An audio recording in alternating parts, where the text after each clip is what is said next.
Buenas tardes, buenas noches. Bueno, para la clase de hoy vamos a analizar el tema acerca de la reproducción de las plantas, más específicamente, pues, solo plantas. Hemos ya visto el tema de reproducción de los seres vivos, ¿no? Entonces, en esta clase vamos a analizar este tema de las plantas, reproducción en las plantas.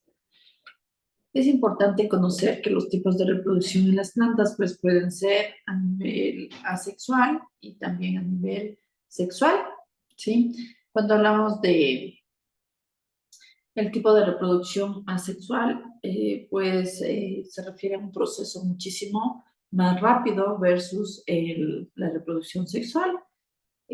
Aquí nos dice un poquito acerca de características de este tipo de reproducción. Los individuos se forman a partir de un único individuo. Todos los descendientes son genéticamente idénticos y también generan muchos individuos rápidamente. En cuanto a la reproducción sexual, podemos decir que se reproduce por unión de los gametos de dos individuos diferentes. Los individuos no son idénticos, presentan variabilidad y es mucho más costosa. Entonces aquí vemos claramente las diferencias y vemos también la facilidad en cuanto a la reproducción asexual, ¿no? Nos dice sobre todo en esta parte que menciona, genera muchos individuos rápidamente. Y sobre todo analizándolo desde el factor que pues los dos órganos se encuentran dentro de la misma planta, ¿no? Los individuos se forman a partir de un único individuo. Es distinto a necesitar pues de dos individuos distintos, ¿no? Entonces ahí existe también la competencia de especies y inclusive extinción de especies, ¿no? Cuando no se logra pues esta unión. Tenemos en cuanto a la reproducción asexual, mencionar pues algunos tipos o ejemplares, sobre todo, quitamos el caso de la cebolla, el ajo también, conocida como los bulbos, tallos subterráneos rodeados de hojas carnosas. Producen bulbillos que reproducen la planta. Pues cuando se compra en el mercado, muchas veces nos dan, ¿no? La cebolla como unas pequeñas cebollitas chiquitas, ¿no? Ese es el caso igual en los ajos, ese es el caso de los bulbos, esos pequeños especies de ajo, pequeña especie de cebolla, son estos bulbos. También tenemos los rizomas, que son tallos subterráneos, horizontales, de cuyas yemas salen tallos y, en este caso, pues, de raíces también. Tenemos también los estolones, tallos rastreros que permiten nuevas raíces y tallos que producen plantas independientes.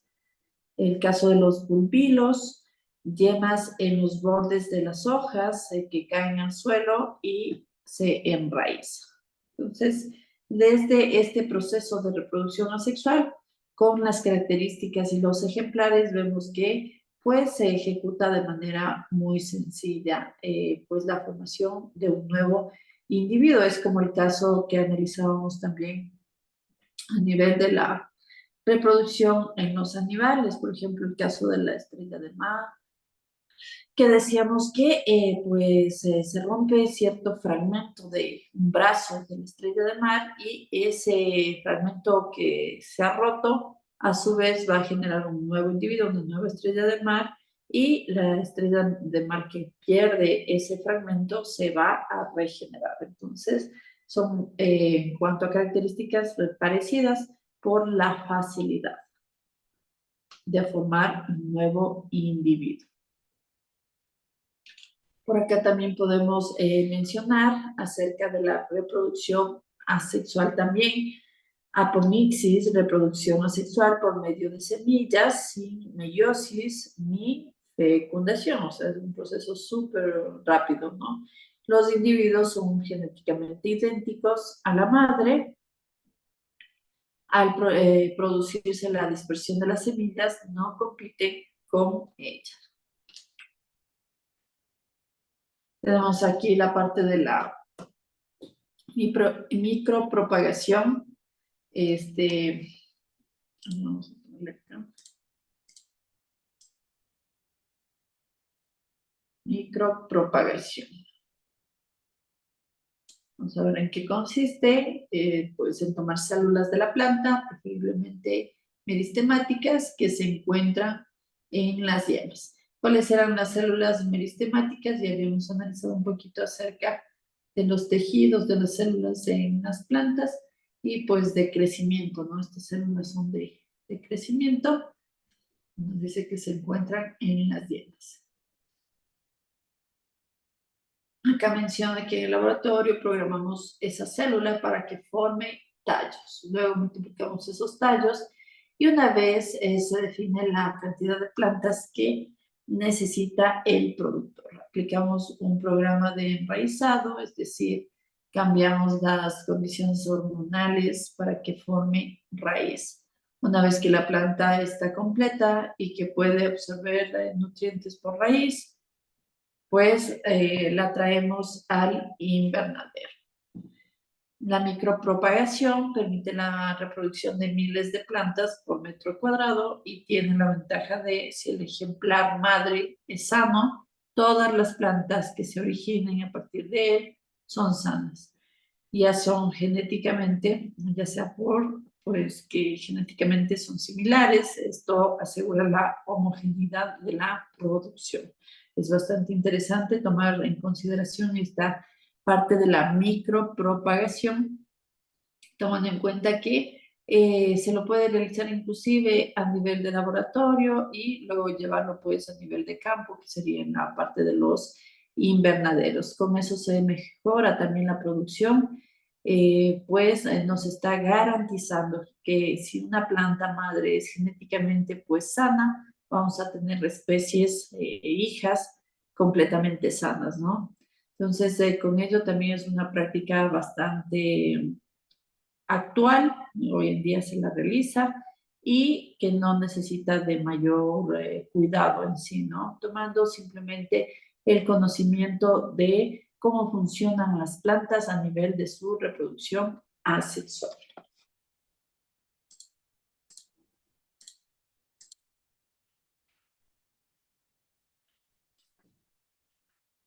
Listo. A ver, vamos a verlo por acá.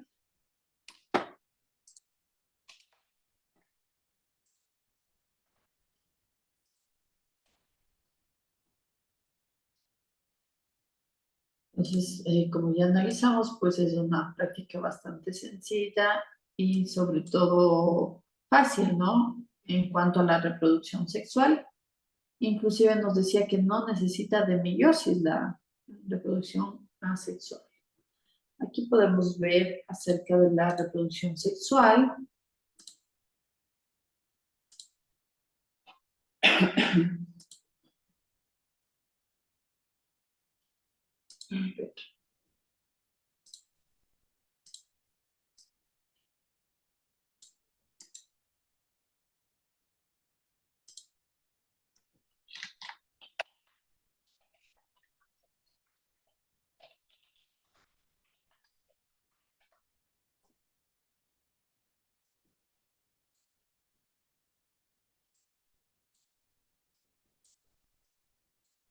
Bueno, cuando hablamos de este tipo de reproducción sexual, pues vemos que necesitamos de dos individuos.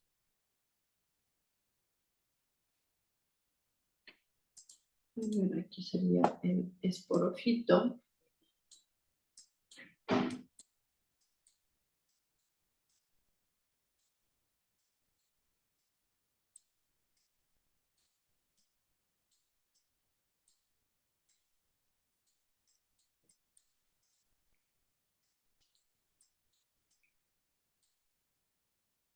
También necesitamos el gametofito.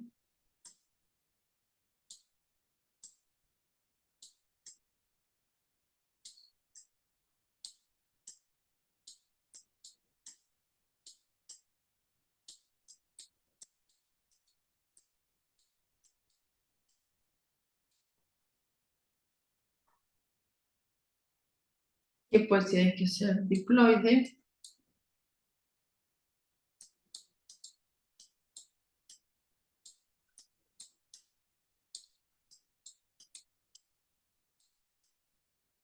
En este caso sería pues haploide.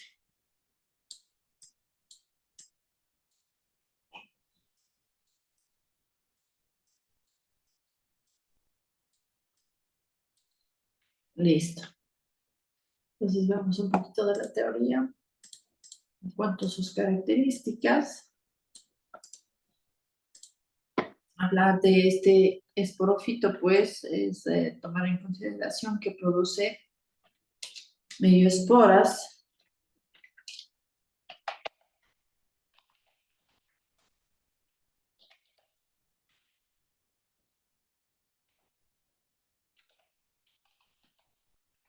En este caso haploides,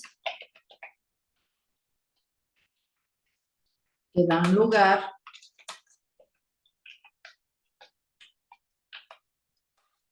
por medio de la mitosis a otro individuo.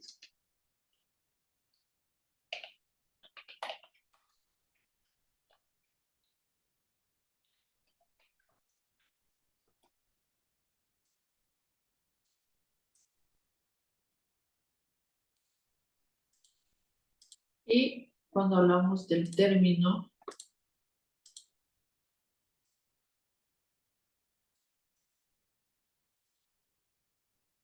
gametofito haploide, pues tiene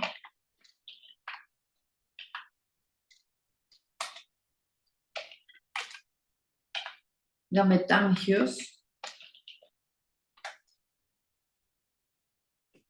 que estos pues dan lugar a los gametos.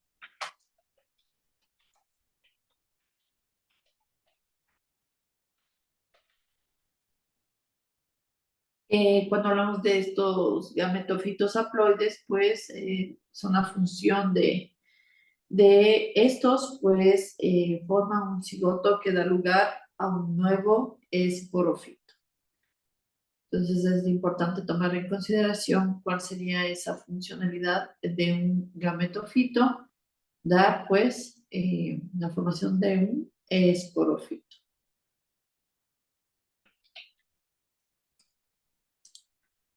Y también ver el tipo de células, aquí nos dice haploide, y aquí sería pues la unión de los dos gametos, por eso acá ya nos dice diploide. ¿Sí? Tenemos en cuanto a la reproducción dentro de lo que conlleva a la reproducción sexual, tomamos en cuenta las briofitas, que es el ejemplo más específico pues son los musgos. Los musgos tienen un gametofito haploide con aspecto de planta, con anteridios que fabrican anterozoides biflagelados y arquegonios que fabrican oosferas. Son estructuras que se encuentran dentro de, pues, de los gametos, ¿no? Los asterozoides se desplazan nadando y fecundan a la oosfera, dando lugar al esporofito diploide con forma de filamento acabado en cápsula, que es parásito del gametofito. El esporófito produce meiosporas haploides que se dispersan y germinan dando un protonema que genera nuevos gametofitos. La fase dominante es el gametofito. Entonces es importante tomar en cuenta también las definiciones en cuanto a lo que es pues el gametofito, el esporófito, y aquí vemos pues los términos más relevantes sería la ósfera, ahí los anterozoides. Es la forma en cómo van a formar a un nuevo individuo.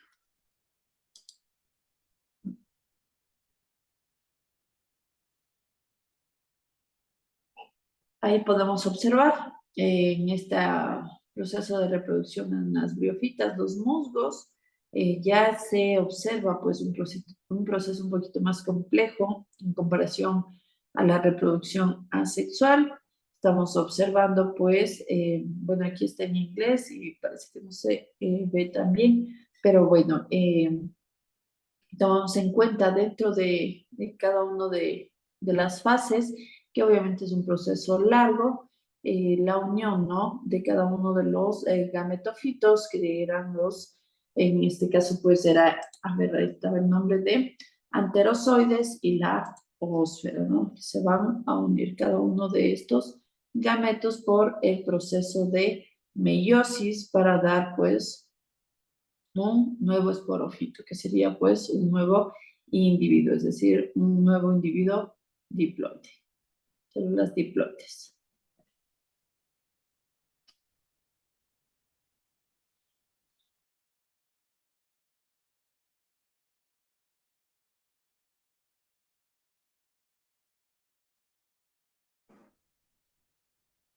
Bueno, en el caso de la reproducción en pteridofitos, la planta verde con frondes es el esporófito diploide. En el envés aparecen unos puntos marrones, los soros, que fabrican meiosporas haploides. Las esporas germinan y dan lugar a un gametofito haploide, el prótalo, pequeña masa verde con forma de corazón.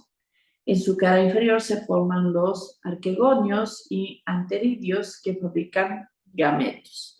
Tras la fecundación se forma un nuevo esporófito diploide. Entonces aquí vemos la actuación. Va cambiando los términos en todo caso entre una reproducción de una especie con otra en cuanto conlleva pues a los términos de reproducción sexual, más sin embargo lo que no va a variar es pues conocer lo del mapa que les hice al inicio, el mapa conceptual, tomar en consideración los gametofitos y los esporófitos, ¿no? Entonces, miren, aquí nos dice acerca del nuevo individuo que será un esporófito diploide, con características, en este caso sería pues gametofitas de los dos individuos, ¿no? Los gametofitos haploides.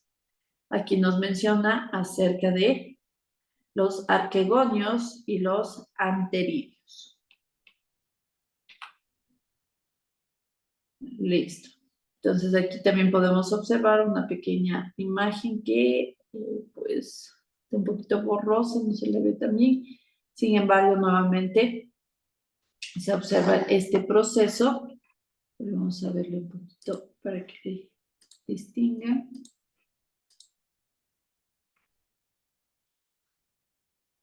Miren, tenemos la presencia de el anteridio. También tenemos por acá el arquegonio. Entonces, si hablamos en términos de seres animales, del ser humano, ¿a qué nos referimos cuando hablamos del anteridio? Los espermatozoides. El arquegonio, la presencia de los óvulos. ¿Sí? Entonces, se unen estos dos dentro de cada, como vemos, pues cada uno de ellos serían los gametos sexuales y para formar el huevo o cigoto tras la fecundación, para darnos pues como resultado el esporófito, que es diploide, con características tanto del gameto masculino como del gameto femenino. Listo, y pues con la formación de un nuevo individuo por proceso también de la meiosis.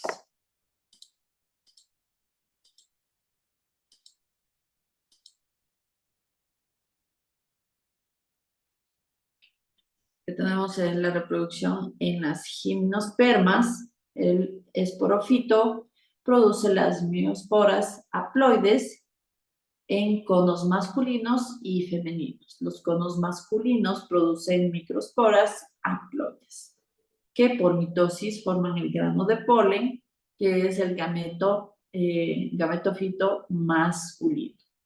Los conos femeninos tienen en la base de las escamas dos macros porangios que producen megasporas. Estas forman por mitosis el gametofito femenino llamado saco embrional. Listo. Entonces aquí tomar como referencia los gametofitos, que sería en el caso de las gimnospermas, el grano de polen, y acá nos dice el saco embrional.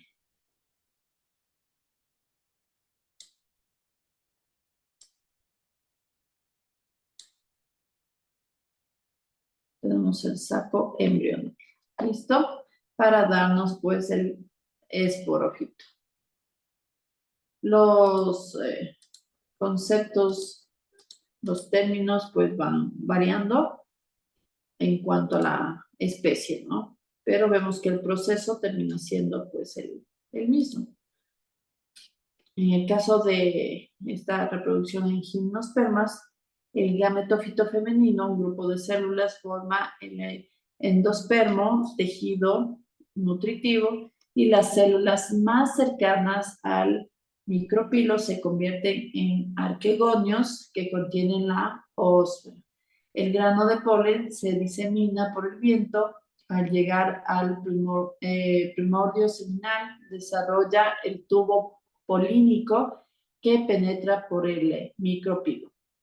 Ya vamos a ver en la imagen. Por él baja un gameto masculino a fecundar la ósfera. El cigoto forma el embrión, el esporofito, rodeado de endospermo y de una cubierta seminal. Pues entonces, al abrirse las escamas de la piña, los piñones caen y germinan para dar un nuevo esporofito. Tenemos el ejemplo que se caracteriza dentro del grupo de las gimnospermas, pues estaría el pino, ¿sí? Entonces vamos a ir viendo, pues, el caso de la imagen. Observamos el esporófito, que es el nuevo individuo, ¿no?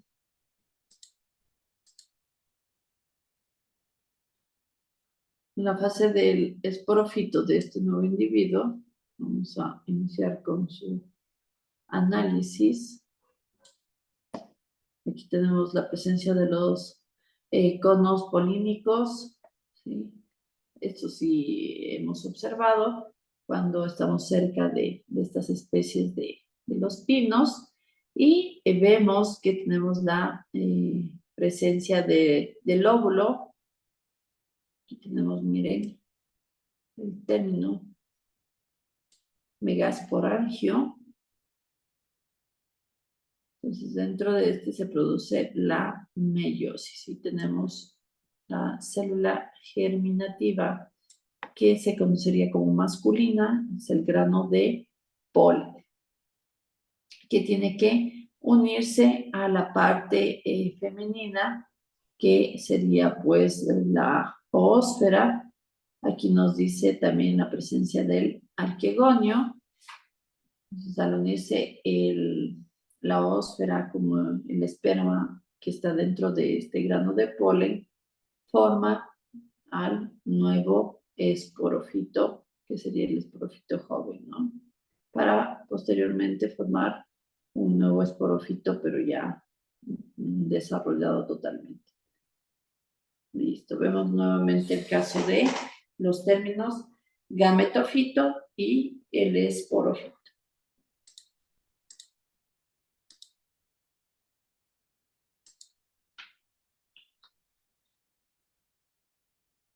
Bueno, se conoce que la reproducción en angiospermas, hablamos pues de las plantas que son completas, ¿no? Raíz, tienen todas las estructuras que conocemos: raíz, tallo, hojas, flores, y también tienen el fruto. Entonces aquí vamos a ver que presentan flores que facilitan la polinización por insectos y protegen a los órganos reproductores. Las oósferas están cerradas en un ovario que tras la fecundación se va a convertir pues, en fruto. Aquí tenemos el proceso de reproducción en las angiospermas. Podemos observar la producción del polen. La flor produce granos de polen, que serían esporas masculinas, que se encuentran en la parte de las anteras. ¿Sí? Bueno,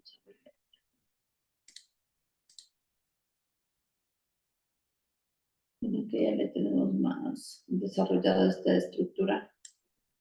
Quería dibujar, pero acá ya le podemos observar.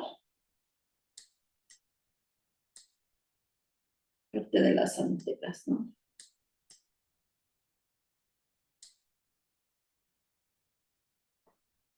Aquí se observa exactamente los gramos de polen. ¿Listo? Luego con la presencia de ¿qué? De los insectos, que característico la polinización, vamos a hablar por lo general de las abejas. No son los únicos que permiten la polinización, pero sí los más numerosos, los más representativos. Entonces vamos al siguiente paso, que sería la polinización. Los insectos transportan el polen hasta el gineceo, perdón, de otra flor. Entonces, es un agente dispersor, ¿no? Que permite ese movimiento. En este caso, pues, estamos analizando que están dos individuos, es decir, dos plantas, dos flores, ¿no?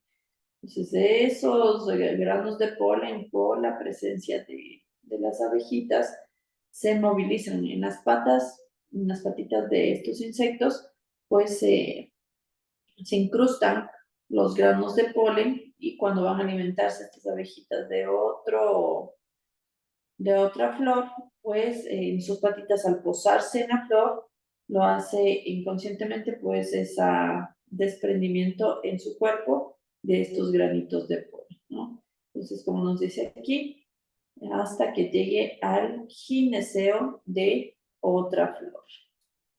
Luego, pues, al unirse el grano de polen con la parte del óvulo, que sería pues la parte femenina en este caso, hablamos ya de una fecundación del óvulo. El grano de polen da lugar al tubo polínico, el gametofito masculino, que contiene el gameto masculino. El tubo crece y llega hasta el interior del óvulo, donde se encuentra el gametofito femenino o saco embrionario, ¿no? Donde pues se va a fecundar a la oósfera para formar pues lo que sería el nuevo individuo. En este caso de las angiospermas sería la presencia de la semilla, formación de semillas y del fruto, ¿sí? Entonces por ello vemos que luego va a pasar por un proceso de maduración de la semilla para formación de fruto. ¿Listo?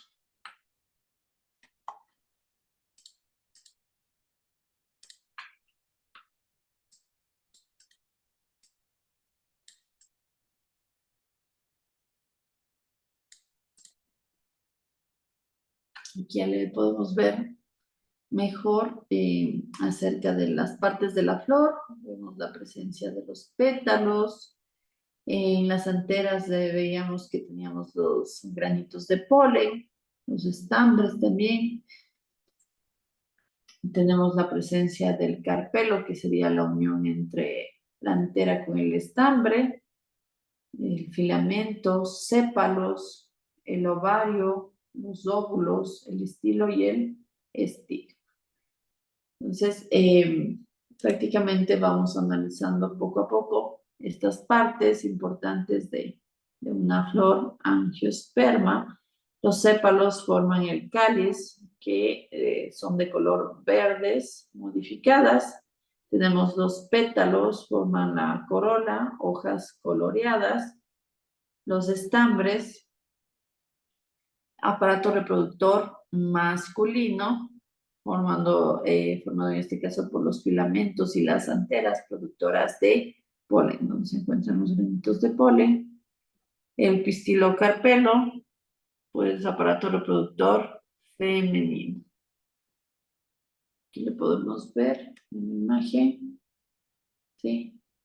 Toda esta estructura como botellita se le ve, conocido como el pistilo o el carpel, formado por ovario con oósfera. Tenemos la presencia del estilo y del estigma, cada una de las estructuras que forman a una flor. Listo.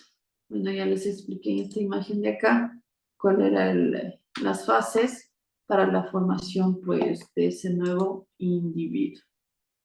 Aquí prácticamente se está nuevamente recalcando este tipo de procesos en donde ustedes ya conocen cada parte, que sobre todo reconocer el aparato masculino, el femenino, ¿no? Aquí que nos mencionaba acerca de la antera, el estambre, con el filamento en cuanto al masculino, y al femenino, el estilo, el estigma y pues en sí el pistilo, ¿no?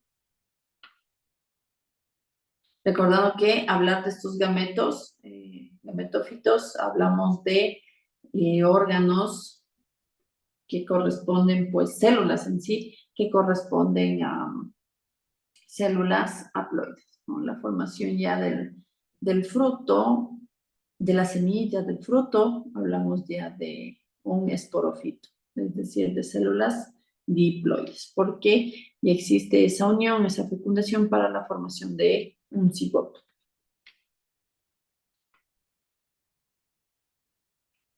Listo. También tenemos la reproducción en angiospermas. Una de las 7 células es la ovocélula u ovósfera, que contiene un único núcleo haploide. A cada lado de la ovocélula hay una pequeña célula conocida como sinérgida. En el extremo opuesto del gametofito hay 3 células pequeñas en las células antípodas, cuya función, si es la que tienen, se desconoce. Y pues la célula central grande contiene 2 núcleos haploides llamados núcleos polares. Nos está un poquito ya más especificado cómo se realiza pues este tipo de reproducción en las angiospermas. Listo. También hablar de este proceso que es fundamental en las angiospermas, que sería la polinización. Como les dije, no siempre van a ser solamente las abejitas. Miren qué importante es esta funcionalidad de estos insectos, ¿no? Por eso que hoy en día también se llama la concientización con el cuidado de las abejas en general por su funcionalidad en el planeta, ¿no? La polinización, el polen debe llegar hasta el estigma en los órganos femeninos de la flor. Hay distintos mecanismos de polinización. Tenemos pues la anemógama, que es el agente polinizador, pues a través del aire se produce mucha cantidad de polen y las flores son poco llamativas. Las masculinas se agitan fácilmente por el viento. Puede ser el caso del pino, de los cereales. Tenemos la entomógama, que es el agente, en este caso sería un insecto. O sea, puede ser por el viento, por la presencia de un insecto y también por la presencia de un ave, que es ornitógama, la presencia de las aves, ¿no? Estrategias para atraer a los vectores polinizadores serían: las flores ofrecen alimento, los colores llamativos y olores agradables, en el caso de las abejas, tubos nectaríferos, polillas y mariposas, colores vivos, rojos o anaranjados, en el caso de las aves, y el olor a fruta podrida, que sería pues el caso de los murciélagos. Vamos un poquito acerca de la polinización también. Las flores ofrecen reclamo sexual, las flores imitan la forma de un insecto hembra. Las flores ofrecen lugares de cría, los insectos hacen la puesta de sus huevos en las flores y a la vez las fecundan. Interesantes estos procesos dentro de la polinización, ¿no? Inclusive la naturaleza se va adaptando, va evolucionando a estas nuevas formas, nuevas estrategias, ¿no? De atraer a estos insectos. Listo, y la dispersión de las semillas estaría dentro de las angiospermas sobre todo, ¿no? ¿Por qué? Por lo que habíamos analizado, que inclusive en la asexual, la reproducción asexual, no necesitan, pues, de más que un individuo. Entonces, no es necesario este tipo de dispersión de las semillas. Pero cuando ya hablamos de las angiospermas, que son las plantas más completas, sí se toma en consideración esta dispersión. Aquí tenemos, pues, por ejemplo, la zoocora. Las semillas son transportadas por animales en su interior. Se comen los frutos carnosos y transportan las semillas en sus intestinos, pues, o en el interior, o en el exterior, perdón, semillas pegajosas o con ganchos que se adhieren al pelaje o a las patas. Entonces, es importante, miren, esta anemocora, frutos o semillas con pelos, vilano o alas sámara, que son arrastrados a través, pues, del viento. En este caso sería, pues, el ejemplo del diente de león. Listo, hasta ahí nos vamos a quedar. Ya nos vemos, pues, en la clase de biología. ¿Pueden salir?